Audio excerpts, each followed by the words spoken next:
जय हिंद जय भारत। देखिए पिछले वीडियो में हमने सीखा था कि 5 से गुना, 25 से गुना और 125 से गुना। आज हम लोग सीखेंगे और इसके अलावा आप सीखेंगे क्या कि 9 से गुना करने के लिए, 99 से गुना करने के लिए और 999 से गुना करने के लिए उसका हम ट्रिक समझ चुके हैं, है ना। 5 से भाग कैसे कीजिएगा, 25 से कैसे भाग कीजिएगा और 125 से कैसे भाग कीजिएगा। तो अगर भाग करने चलेंगे तो बहुत टाइम लगेगा हमारा, इसलिए हम आज ट्रिक के हिसाब से सीखेंगे कि भाई कैसे कर। आज हम वही सीखेंगे, ठीक है। तो आज बेसिक आधार पर ही आरआरबी का ही एनटीपीसी का सीखेंगे। तो हम लोग तैयारी क्या कर रहे हैं आरआरबी के एनटीपीसी के लिए, ठीक है। तो सांख्यिकी योग्यता हम लोग पहला चैप्टर में सीख रहे हैं, न्यूमेरिकल एबिलिटी का, सांख्यिकी योग्यता का। तो देखिए उस दिन हम लोग सीखे थे गुना, अब आज हम लोग सीखेंगे डिवीजन मतलब भाग। तो भाग में क्या होगा, 5 से कैसे भाग करेंगे, 25 से कैसे भाग करेंगे और 125 से कैसे भाग करेंगे। जैसे मान लीजिए दे देता है 432, बोला भैया इसका भाग करो, तो भाग करने में अब भाग लेके बैठेगा। हाँ 432 आसान तो भाग करो, 4.5 5.40 सब करने लगेगा, तो उतना आपको जगह नहीं, आपको पेपर तो उतना देता नहीं है इतना कि रख देने के लिए। आपको तो शॉर्ट ट्रिक में ही करना है काम कि जितना जल्दी सवाल सॉल्व हो उतना ही हमारे लिए अच्छा है। हमारे पास टाइम रहेगी और टाइम नहीं रहेगा तो कैसे बना पाएंगे, आप सवाल सॉल्व नहीं कर पाएंगे। इसलिए हम लोग को क्या चाहिए कि जल्द से जल्द सवाल को सॉल्व करने के लिए हमें उचित मालूम होना चाहिए कि भाई 5 से अगर भाग करना है तो क्या करें, कैसे करें, है ना। तो इसको लिखने की जरूरत भी ना पड़े। तो साथ सीधा हम क्या करेंगे, अभी हम थोड़ा देर पहले बताए थे, इसके पहले वाले वीडियो में हमने सीखा था कि गुना करने के लिए। अब हम क्या करेंगे, भाग करेंगे। तो उस समय हम लोग क्या करते थे कि 5 से गुना करने के लिए हम लोग ये जीरो बैठा के नीचे 2 से भाग करते थे, है ना। याद है 432 को, जिसने हमारे वीडियो पहले नहीं देखा होगा वो जाकर देख सकते हैं, उसे बता दिया गया है, ठीक है। तो 432 को अगर हम 5 से गुना करते थे उस समय क्या करते थे, जीरो बैठाते थे और नीचे में 2 से भाग करते थे। लेकिन अब यहाँ उलट हो जाएगा, क्या करेंगे 432 को भाग ना करके 2 से गुना कर दिया जाएगा और जो जीरो जो देते थे उसके जगह पर नीचे में हम 10 लिखेंगे। क्या लिखेंगे, 10, ठीक है। मतलब पहले हम जीरो देते थे 432 में 10 जीरो बैठाते थे, इसका मतलब इसमें 10 से गुना किया जाता था। उसी तरह से अब 10 अब गुना ना करके नीचे में लिखा जा रहा है, उसमें जीरो खाली डायरेक्ट बैठा देते थे। 100 रहते थे 100 के लिए हम 2 जीरो बैठा देते थे, 1000 के लिए 3 जीरो बैठा देते थे, इस तरह से। तो यहाँ पर हम लोग क्या करेंगे, जब 2 से नीचे लिखते थे अब 2 ऊपर में लिख के गुना कर देंगे और 10 से भाग कर देंगे। तो 432 को 2 से गुना करोगे तो कितना आएगा, 2 दूनी 4 और 3 दूनी 6 और 4 दूनी 8 और नीचे में कितना है 10। लेकिन याद रखिएगा कि अगर ऊपर वाला अंक में अगर जीरो रहेगा तो ना जीरो कटेगा, नहीं ना, है ना, कटेगा तो लेकिन यहाँ तो जीरो है नहीं, कट जाएगा जीरो। इसका मतलब क्या करेंगे, 1 पर जितना जीरो रहेगा उतना के बाद दशमलव बैठा दीजिएगा, इस तरह से। इसका मतलब क्या लिखेंगे, 86.4। मतलब 1 पर जितना जीरो रहेगा उतना के बाद दशमलव बैठा देंगे। जैसे मान लीजिए हम 335 को गुना करना है, अति भाग करना है कितना से, भाग 5 से करना है भाग। तो सीधा आप क्या करेंगे, 335 को भाग करने के लिए हमने अभी क्या कहा कि 5 से अगर भाग करना है तो डायरेक्ट से गुना करो और 10 से भाग करो। पहले हम गुना करते थे 10 से और 2 नीचे लिखते थे, लेकिन अब 10 नीचे लिखा है, 2 ऊपर लिखा रहा है। इसका मतलब 335 को अगर हम 2 से गुना करेंगे तो कितना आ जाएगा, 670, है ना। 5 10 नीचे 7 और 3 नीचे और नीचे में 10 है, देखो 0 0 कट गया, मतलब आंसर आएगा 67। मतलब अगर कट रहा है तो काट सकते हैं, नहीं कट रहा है तो 10 बैठा देंगे, ठीक है। जैसे समझ में आ गया। और 5 से भी गुना करना है तो 2 से गुना करके 10 से भाग कर दीजिए, 10 हो जाएगा, आंसर आ जाएगा, कुछ नहीं है। तो सीधा हो गया ना, सीधा सवाल। अगला सवाल देखते हैं। जैसे मान लीजिए 25 से भाग करना है, जैसे 432 को मान लीजिए 25 से भाग करना है, ठीक है। तो इसको कैसे भाग करेंगे, देखिए इसको भाग करने के लिए तो 432 को भाग करना है 25 से, तो कैसे करेंगे? उसी तरह से अभी हम 2 से गुना किए थे, उस समय जब गुना करते थे, याद है कि जब गुना करते थे तो हम लोग 4 से क्या करते थे? भाग करते थे। लेकिन अब 4 से भाग ना करके गुना कर दिया जाएगा, और वहां 100 से क्या किया जाता था? जो 2 को 0 बिठा दे, लेकिन और 100 जो ऊपर लिखते थे 100 नीचे लिखा जाएगा, मतलब 2 0 के लिए नीचे में 100 लिखा जाएगा। ठीक है, तो 432 को किससे गुना करना होगा? 4 से, नीचे में 100 लिख दीजिएगा।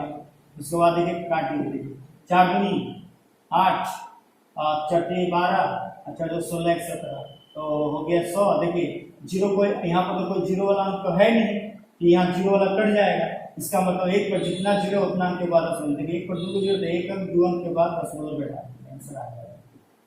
इस तरह से हुआ 25 से। जैसे एक और एग्जांपल देख लेते हैं, जैसे मान लीजिए 843, ठीक है, और इसको करना है गुना 25, तो 25 से गुना करेंगे, क्या क्या बताया कि इसको हम 4 से गुना करेंगे और 100 से भाग कर देंगे, बस हो जाएगा आंसर। बोलिए 4 3 12, 4 चौके 16, 1 17, 8 चौके 32, 32 से 33 हो जाएगा ना जी, है ना। 4 16 1 17, 4 8 32 1 33, नीचे में क्या है सर? 100। अब बताइए 0 है यहाँ पर? कोई 0 है नहीं ना, तो मतलब 2 अंक के बाद, 1 पर 2 अंक के बाद क्या है? 0 है, सॉरी 1 अंक पर 2 0 है, तो 2 अंक के बाद क्या करेंगे? दशमलव बैठा देंगे, हो गया आंसर। इस तरह से 25 हुआ, और 25 से भाग 3, हाँ तो यहाँ पर गुना चिन्ह दे दिया, यहाँ पर भाग चिन्ह दे दीजिएगा, ठीक है, यहाँ पर भाग का चिन्ह होगा, गुना नहीं। तो मतलब 843 को भाग करना है कितना से? 25 से। तो भाग करने के लिए हम लोग क्या करेंगे? 4 से गुना किया, 100 से भाग करेंगे, आंसर आएगा।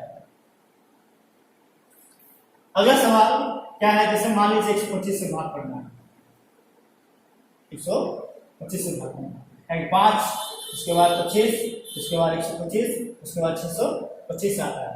तो उस सवाल को भी हम लोग थोड़ा देखेंगे। जैसे मान लीजिए अब कोई अंक है 434 है, इसको भाग करना है 125 से। अभी हम 25 से भाग किए, तब 125 से भाग करेंगे, तो बताइए इसको किससे गुना करना होगा? अभी 2 से 5 से जब भाग किए थे तो 2 से गुना किए थे, अगर 25 से भाग किए थे तो 4 से गुना किए थे, और 125 को भाग करना है तो किससे गुना करेंगे? बोलिए 2 दूनी 4, 4 दूनी 8, मतलब 434 को हम 8 से गुना करके, अब बोले थे क्या कि वहां पर 100 से 25 में भाग किए थे, 25 से भाग किए थे तो 100 लिखते थे नीचे में, अब 125 से भाग करना है, इसका मतलब 1000 लिखना। अब बोलिए गुना कर दीजिए, देखिए 8 चौके 32 के 2, हाथ में 3, 8 24, 24 25, 24 27 के साथ हाथ में 2, वाह देखिए 8 चौके 32 के 2, हाथ में 3, 8 24 3, 27 हाथ में 2, और 8 7 48 49 और 1000। बोलिए 1 पर कितना सुना आपने? यहाँ कोई 0 उधर में तो कोई 0 वाला है नहीं, कट जाएगा, इसका मतलब क्या करेंगे? 1 पर 3 को सुनना, इसमें 3 अंक के बाद डायरेक्ट क्या करोगे? दशमलव बैठा दोगे, आंसर आ जाएगा। भाग करके देख भी सकते हैं। अगला सवाल 7388 है, इसको भी काट लीजिए 125 से भाग, अब तो कर ही लेंगे। बताइए किससे गुना करना होगा? किससे, है ना, किससे? 8 से। 8 से गुना करके 1000 से भाग।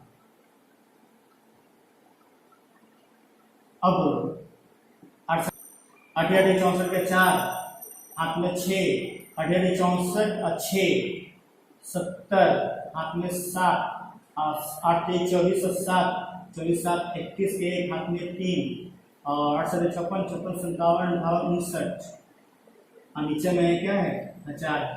बोलिए कोई अंक तो नहीं है 0 में, ऊपर में तो 0 तो अब नहीं कटेगा, इसका मतलब 3 1 पर 3 को सुनना, 3 अंक के बाद क्या कीजिएगा? दशमलव। इस तरह से हम लोग 5 से 25 से और 125 से भाग करना सीख चुके हैं। आज हम आरआरबी के ग्रुप डी का ही कुछ सवाल को सोल्व करवाएंगे, जो पिछले कुछ सालों में गिर चुका है। जैसे देखिए 2018 में आरआरबी में ग्रुप डी में गिरा था 6 दिसंबर को, ये सवाल गिर चुका है। तो इस सवाल को हम सॉल्व करवाएंगे जो संख्या पद्धति पर ही आधारित होगा, और ये संख्या पद्धति के आधारित के सवाल बता रहे हैं। इनमें से देखिए सबसे पहले कि सवाल है क्या, सवाल समझेंगे। इनमें से कौन 9 से विभाज्य है? Option A, option B, option C और ऑप्शन डी। 4 ऑप्शन दिया हुआ है, इसमें से कोई एक सही है और हम लोग को देखना है कि कौन सही है। इनमें से कौन से 9 से विभाज्य, मतलब 9 से मतलब पूर्ण रूप से कट जाना चाहिए। अब क्या 9 से विभाज्य करने के लिए अब उनका भाग करने जाएंगे? नहीं ना, तो सब क्या करेगा, अब इसके लिए भाग करना शुरू कर देगा। तो भाग करने की जरूरत नहीं है। इसका एक नियम है कि अगर कोई भी संख्या, दिया हुआ संख्या अगर जोड़ने पर और जोड़कर जो योग आएगा उसको 9 से अगर वो कट जा रहा है तो मतलब 9 से विभाजित हो जाएगा। जैसे मान लीजिए 9 3 12, 12 9 कितना होता है, 12 9 21 और फिर 2 जोड़ेंगे 23 हो जाएगा। ये मतलब 9 से 23 कटेगा? नहीं कटेगा। ये ऑप्शन ए नहीं हो सकता। ऑप्शन बी देखते हैं। जैसे मान लीजिए 9 3 12, 12 2 कितना हुआ 14, 14 और 9, 14 और 9 कितना होता है, 14 और 9 23 है ना, 23 1 24, 9 से नहीं कट रहा।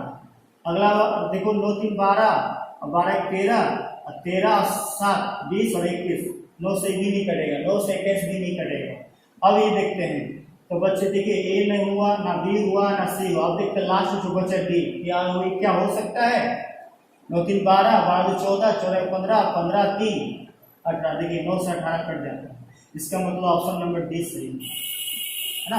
इसको हम क्या समझे कि कोई भी अंक अगर विभाज्य दिया है कि 9 से अगर विभाज्य हो रहा है कि नहीं, तो विभाज्य होने के लिए क्या होना चाहिए कि कितने भी बड़े संख्या दे दे उन संख्याओं को जोड़ लीजिए और जोड़ने के बाद अगर वो संख्या 9 से कट जाता है तो हमारा ये सवाल वही आंसर आपका होगा। ठीक है, तो इनमें से कौन 9 से विभाज्य होगा, हम लोग का डी नंबर। समझ में आ गया? दिया हुआ संख्या हमेशा क्या करना, जोड़ लेना।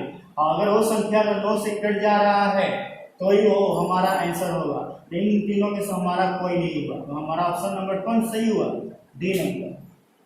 अगला सवाल देखिए लिखा है, एक एक सवाल को हम देखते जाएंगे और नियम हम समझते जाएंगे। ठीक है, तो निम्नलिखित में से कौन सी संख्या 6 से विभाज्य है, मतलब इनमें से कौन सी संख्या जो है 6 से विभाज्य है। तो 6 से विभाज्य करने भी एक नियम है। अगर कोई संख्या 2 या 3 से कट जाता है, कोई भी संख्या दिया हुआ संख्या का योग अगर 2 या 3 से कट जाता है तो वो संख्या 6 से भी कट जाएगा। लेकिन याद रखिएगा कि 6 से कटने के लिए अगर दिया हुआ संख्या वो 6 से कट भी जा रहा है और कटता है तो कटने का नियम क्या है कि लास्ट में सम संख्या होना चाहिए। जैसे मान लीजिए हम 6 4 10 हुआ और 10 3 13 हुआ और 13 2 13 14 15 हुआ, 15 1 16, एक दूसरे तो कट जा रहा है। 3 से कट रहा है, 16 क्या है, नहीं कट रहा। उसके बाद 4 8 12 12 3 15 और 15 15 16 17 18 18 भी 3 से कट जा रहा है, 9 से कट जा रहा है। देखिए लास्ट में 8 है, सब संख्या है तो ये भी कट जाएगा 18। तो देखिए ये वाला हो सकता है। नेक्स्ट में देखते हैं 4 4 8 3 11 11 12 13 है ना, 4 4 8 8 3 11 11 3 14 1 15 15 3 से कट जा रहा है लेकिन 2 से नहीं कट रहा है। ये वाला देखिए 4 3 7 7 1 8 7 2 9 9 1 10, ये तो कटवे नहीं करेगा, 2 से कट रहा लेकिन 3 से नहीं कट रहा, मतलब ये कोई ना कोई से बच जा रहा है। मतलब 2 से कट रहा है तो ये 2 से, ये 3 से कट जा रहा है, 2 3 से नहीं कट रहा है ना। हाँ, ये 2 से कट रहा है, 3 से नहीं कट रहा है। 4 4 4 8 हुआ, 8 3 11 हुआ, 11 3 14 15, 3 से कट लेकिन 2 से नहीं कटाएगा। तो मतलब एक संख्या से कट रहा है, एक संख्या से नहीं कट, लेकिन दोनों से कटना चाहिए, 2 से भी कटना चाहिए और 3 से भी कटना चाहिए। अब कट जा रहा है जोड़ने पर तो वो संख्या आपका 6 से कट जाएगा। ऑप्शन नंबर आपका कौन होगा, बी। तो समझ में आया कि निम्नलिखित में से कौन सी संख्या 6 से विभाज्य कभी होगा जब दिया हुआ संख्या 2 से भी कटना चाहिए जोड़ने पर, और 3 से भी कटना चाहिए, 2 से भी कटेगा, 3 से भी कटेगा, तभी जाकर 6 से कटेगा। और ये देखना है कि लास्ट वाला सम संख्या है कि नहीं। सम संख्या का मतलब क्या होता है कि लास्ट वाला 2 से कट जाना चाहिए, है ना। जैसे 8 कट जा रहा है, 0 भी कट जा रहा है, लेकिन ये सम नहीं है। 2 से कोई 3 से कट रहा है, कोई 2 से नहीं कट रहा है, 2 से कट रहा है, 3 से नहीं कट रहा है। ये लेकिन बी नंबर जो है 2 से भी कट रहा था, 3 से भी कट रहा, मतलब जोड़ने पर ये 18 आ रहा है। 18 जो है 2 से भी कट रहा है, 3 से भी कट रहा है। इसका मतलब ये क्या है, ये सही है। ठीक है, तो ऑप्शन नंबर बी हम लोग का सही है। एक गिरा है हम लोग का 10 दिसंबर 2018 में। देखिए अगला सवाल जो है 3 नंबर लिखा है कि नीचे दी गई संख्याओं में से, नीचे दी गई संख्याओं में से कौन संख्या 3 से विभाज्य है। तो हमने अभी थोड़ा देर पहले बताया कि 3 से विभाज्य होने के लिए क्या करना चाहिए, ये संख्या जो दिया है अगर वो संख्या जोड़ने के बाद अगर वो 3 से कट जाए, है ना, संख्या अगर जोड़ते हैं और दूसरा वो क्या होगा, पूरा जोड़ जाड़ के वो पूरा कट जाए, विभाज्य हो जाए। जैसे देखिए 7 1 8 8 1 9 9 1 10 2 3 से 10 कटता है क्या, नहीं ना। और उसके बाद बोले 3 1 4 1 5 1 6 3 से कट जाएगा, ये वाला कट जा रहा है। इसका मतलब ये वाला हो सकता है। अगला देखते हैं, देखिए तो 4 2 6 7 नहीं हो रहा है, ये भी 4 नहीं, मतलब ये तीनों ही गड़बड़ है। ये हमारा सही है, क्यों, क्योंकि 3 1 4 1 5 1 6 मतलब 3 से 6 कट जा रहा है। तो ये मतलब ये पूरा पूर्ण रूप से ये कट जाएगा, 3 से विभाज्य हो जाएगा। इसका मतलब आंसर क्या होगा, ऑप्शन नंबर बी। समझ में आया कि कोई भी संख्या को अगर 3 से कटना है तो जो संख्या जो दिया कितना भी बड़ा संख्या क्यों ना दे दे, है ना, कोई भी सवाल क्यों ना दे दे बड़ा में, और उसको जोड़ने के बाद अगर 3 से वो संख्या कट रहा है तो कट जाएगा, विभाज्य हो जाएगा, तब वो आंसर सही होगा।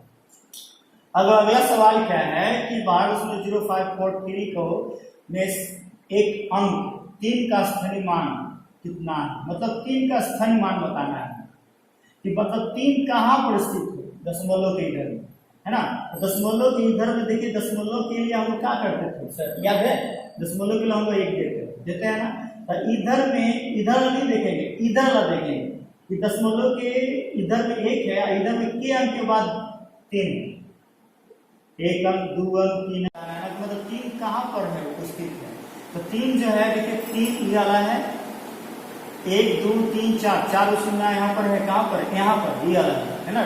ऑप्शन नंबर डी सही है हमारा, क्योंकि 1 पर दशमलव के लिए 1 अंक 2 अंक 3 अंक 4 अंक, अगर बोलेगा 4 का स्थानीय मान बताएंगे तो कैसे बोलेंगे, तो उसी तरह क्या बोलेंगे, दशमलव के लिए 1 देंगे और 1 अंक 2 अंक 3 अंक, तो 3 अंक मतलब 3 अंक के लिए नीचे में 100 लिखेंगे और ऊपर में सिर्फ लिख देंगे 4। और हम बोलेगा 5 का स्थानीय मान बताइए, तो 5 का स्थानीय मान बताने के लिए हम लोग क्या करेंगे, बोलिए, नीचे ऊपर हम 5 लिखेंगे और नीचे में लिखे दशमलव के लिए 1 अंक 2 अंक, 2 अंक के बाद, है ना, 2 अंक पढ़ना है, 5 मतलब 2, मतलब उसके लिए नीचे में हम क्या लिखेंगे 100। समझ में आ गया कि 3 का जो स्थानीय मान बताना है, तो इसका मतलब 3 लिखेंगे ऊपर में और नीचे में दशमलव के लिए 1 देंगे, 1 2 3 4 4 2 शून्य नीचे, मतलब आपका ऑप्शन नंबर सही कौन है, डी नंबर, ये आपका स्थानीय मान है। समझ में आ गया, क्लियर। अगला 2 का संख्याओं का योग 9 है और उनके व्युत्क्रमा का योग 1/2 है। देखिए सवाल गजब है ना, बोला है कि 2 संख्याओं का योग 9 है और उनके व्युत्क्रमा का योग 1/2 है, तो उनमें से एक संख्या है क्या, option number A 2, option number B 6, option number C 5, D 4, इसमें से कौन सा, इसमें से सही कौन होगा, इसके लिए हमें क्या करना होगा, 2 संख्याओं का जो योग है 9 है, तो 2 संख्या कौन है पता नहीं। मान लेते हैं 2 संख्या क्या ए और बी है, मान लीजिए ए और बी कितना हो गया, टोटल मिलाकर 9 ही ना बोला, योग मतलब 9, ये पहला हो गया, ठीक है।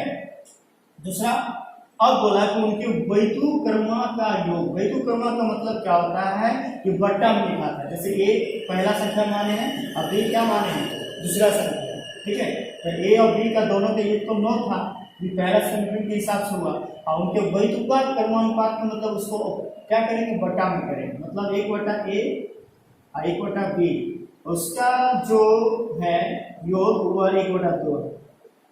जैसे योग बोला है ना, जो योग मतलब क्या होता है, जोड़। ये समीकरण 2 हुआ, ठीक है।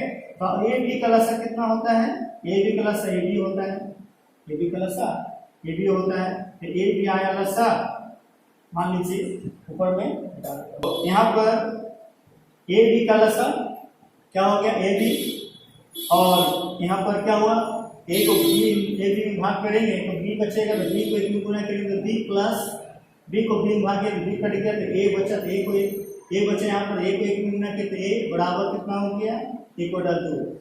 तो बी प्लस ए जो दिया है, तो बी प्लस ए है, तो मतलब ए प्लस बी ना हुआ, ए प्लस बी हुआ, तो ए प्लस बी का मान लीजिए कितना है 9, और नीचे में ए बी बराबर 1/2। समझ में आया। जैसे देखिए ए प्लस बी का मान पहले ही था समीकरण 1 में 9, और यहाँ पर जब देखें कि यहाँ इसको जब लसा उसा करके किए तो क्या आया कि बी प्लस है, तो ए को आगे कर देंगे और बी को पीछे करेंगे तो ए प्लस बी ना रहेगा, ए प्लस बी का मान तो दिया हुआ है 9, तो 9 हो गया, नीचे में ए बी पहले से है ना, देखिए ए बी पहले से है, क्या गुना किए थे लसा में, तो बोलिए ए बी को 1 में गुना थे ए बी, और नीचे में 9 दूनी 18, मतलब ए बी का मान कितना है 9 दूनी 18, पीछे क्या होता है गुना, ए बी को 1 में गुना थे ए बी, और 9 को 2 में गुना किया तो 9 दूनी 18, ये ए बी का मान इतना आया है। लेकिन सवाल में हमसे पूछा क्या था, सवाल में लिखा है कि तो उनमें से एक संख्या है, कौन है, 2 है कि 6 है कि 5 है कि 4 है। तो सबसे पहले देखिए ए बी का मान कितना 18, मतलब ए बी गुना करने को ना आया 18, तो 18 कैसे होगा, 6 गुने, मतलब 6 की 18 होता है, 6 गुने 3, तो यहाँ पर बोला है कि 6 की 18, और 6 और 3 को अगर जोड़ते हैं तो देखिए ए को मान लीजिए 6 और बी को मान लीजिए 3, तो 6 और 3 जोड़ेंगे तो 18, मतलब 6 और 3 जोड़ेंगे तो 9 हो जाएगा, लेकिन अब गुना करेंगे तो 18 आ जाएगा। तो एक संख्या अगर पहला मतलब यहाँ पर बोला है कि उनमें से एक संख्या होगी, तो इसमें तो 3 तो है नहीं, तो कौन है इसमें 6 है, इसका मतलब आंसर 6 होगा, तो 3 नहीं है, इसका आंसर यहाँ पर 6 लिखा है। तो बोला एक संख्या होगी, एक मतलब एक संख्या क्या होगी, दूसरी संख्या तो पूछता तो दूसरी संख्या गिनते, तो एक संख्या क्या होगी या दोनों संख्याएं क्या होगी पूछता तो दोनों लिखते 6 और 3। तो यहाँ पर सिर्फ बोला गया है कि एक संख्या क्या होगी, मतलब समझ में आया कि ए बी का मान कितना था 18, गुना करने पर ए के जगह पर 6 है और बी के जगह पर 3 है, तो ए का मान मतलब 6 दिखा रहा और बी का मान 3 है, लेकिन यहाँ सवाल पूछा जा रहा है कि उनमें से एक संख्या क्या होगी, इसका मतलब क्या होगी 6 होगी, आंसर 6 है। देखिए 6 नंबर जो सवाल है लिखा है 2 अंकों की एक संख्या के अंकों का योग 14 है, यदि उसमें 36 जोड़ा जाता है तो उसके अंकों का स्थान आपस में बदल जाता है, तो दोनों अंकों में से छोटा अंक कौन सा है। ये जो सवाल जो है ना, ये सवाल कई बार गिर चुका है, 2003 से गिरते आ रहा है एग्जाम में, है ना, ये कम से कम 12-13 बार गिर चुका है सवाल, हो सकता है इस बार भी गिरा दे, ये बहुत इंपॉर्टेंट सवाल है। 2 अंकों की, तो ये देखना है कि सवाल को कैसे बनाएंगे, समझें।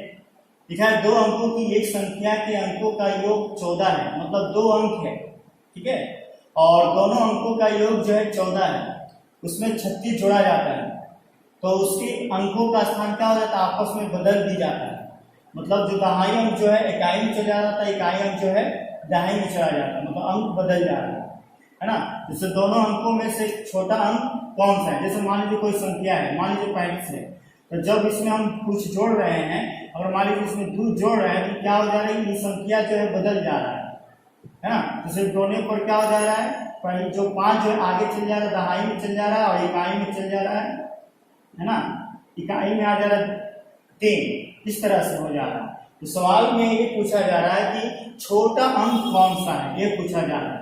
तो सबसे पहले हम लोग क्या करेंगे कि 2 अंकों का जो संख्या है वो पता नहीं है, तो मान लेते हैं दोनों संख्या क्या है, x और y, ठीक है, तो x और y मान लेते हैं, तो दहाई इकाई अंक को किससे गुना करते हो, 1 से गुना करते हैं, जैसे हमको अगर मान लीजिए 35 लाना है, ठीक है, तो 35 लाने के लिए हम लोग क्या करते हैं कि 5 को 1 से गुना करते हैं प्लस 3 को 10 से गुना करते हैं, दहाई से, मतलब इकाई अंक को 1 से और दहाई अंक को 10 से, 21 हो गया प्लस 5 हुआ, 5 एकम 5 मतलब टोटल हो गया 35 आया ना। उसी तरह से हम इकाई अंक को हम मान लीजिए y और दहाई अंक को क्या मान लिए x, तो मतलब दोनों संख्या क्या मान लिए x और y।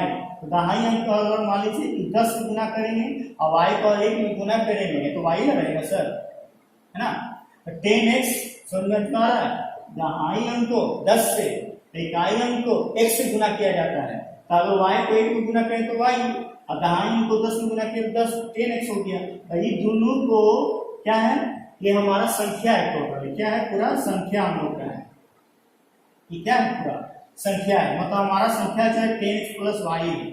लेकिन सवाल में पूछा कुछ और है, बोल रहा है कि छोटा अंक कौन सा है। यहाँ लिखा है कि दो अंकों का एक संख्या का अंकों का योग जो 14 है, तो मतलब दोनों संख्या कौन कौन था, दोनों संख्या मान लीजिए एगो x है और एगो y है, तो पहली शर्त से हो गया 14, ठीक है।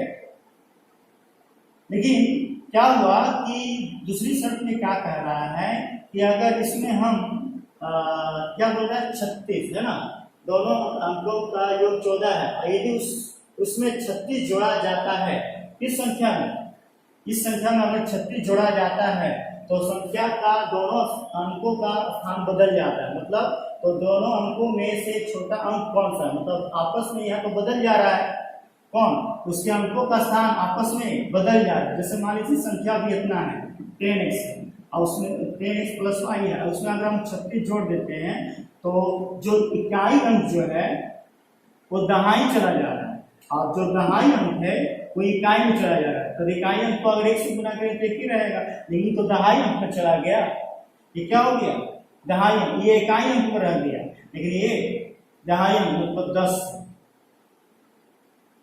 ठीक है। तो पहली शर्त से ये हुआ और दूसरी शर्त से ये निकाल रहे हैं, तो बोलिए 10x हो गया प्लस y प्लस 36, यहाँ पर 10y प्लस x, अब 10x x वाला को एक जगह y वाला को एक जगह कीजिए, तो 10x हो गया और x इधर आ रहा है प्लस था, इधर आया तो माइनस, और ये वाला y प्लस में है, ये वाला 10y इधर आया तो माइनस 10y है ना, प्लस में था इधर आया तो माइनस, बराबर 36 था माइनस में, प्लस में था उधर गया तो माइनस।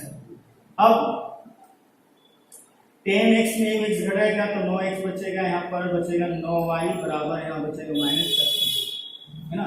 9 कॉमन लेंगे तो कितना हो गया, 9 कॉमन लेंगे तो मतलब x माइनस y बचेगा, 9 कॉमन हो जा रहा है तो 9 अगर हम बाहर ले जा रहे हैं तो 9 कॉमन तो x बचा, यहाँ पर y बचे बराबर माइनस 36, 9 से माइनस 36 बटा 9 से कट जा रहा है माइनस 4 है ना, तो कितना आएगा माइनस 4। तो ये हमारा क्या हुआ, किसका मान, x माइनस वाई का, ये हुआ समीकरण 2 में। अब समीकरण आप लोग जानते होंगे, सीखे भी होंगे, पहले 8, 9, 10 में भी सिखाया गया था समीकरण समाधान करने के लिए। तो ये क्या था, अवलोकन विधि याद होगा आपको, अवलोकन विधि में हम लोग क्या करते थे कि ये समीकरण 1 को एक जगह करते थे और समीकरण 2 को भी एक जगह कर लेंगे, समीकरण 1 2 को एक जगह कर लेंगे, है ना।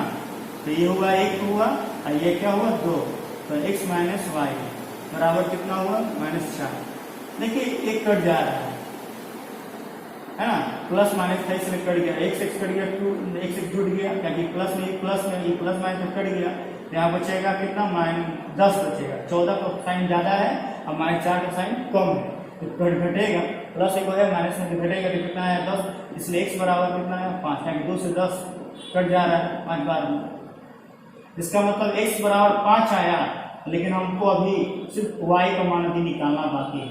तो देखिए x प्लस वाई का टोटल मिलाकर हमारा कितना था 14 था ना सर, तो हम x के जगह पर अगर हम 5 बैठाते तो y का मान कितना हो जाएगा 14 माइनस 5, क्यों कि प्लस में x बैठेगा, x के जगह 5 बैठेगा तो 5 उधर जाएगा, तो माइनस, इसका मतलब y बराबर कितना आया सर 9 है। तो मैं x प्लस वाई को x प्लस वाई का मान कहीं पर था,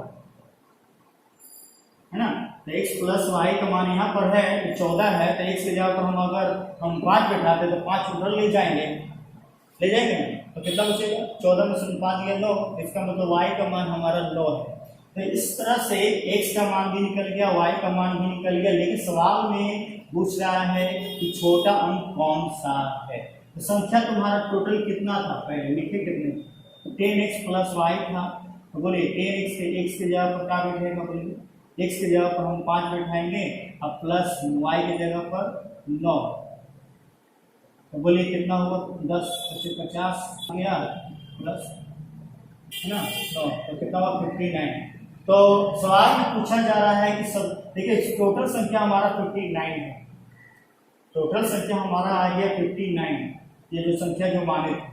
लेकिन सवाल में बोल रहा है कि छोटा अंक कौन सा है, बोलिए 9 बड़ा है कि 5 बड़ा है, 9 बड़ा है ना, तो यहाँ पर सबसे छोटा बोले तो मतलब 9 कौन, 9 तो बड़ा हो गया, लेकिन 5 छोटा हो गया, इसका मतलब संख्या क्या होगा, आंसर होगा। देखिए ऑप्शन नंबर आपका कौन सही है, 5। ऊपर में स्क्रीन में देखिए आपका ऑप्शन दिया हुआ है ना, तो उसमें ऑप्शन क्या है 5।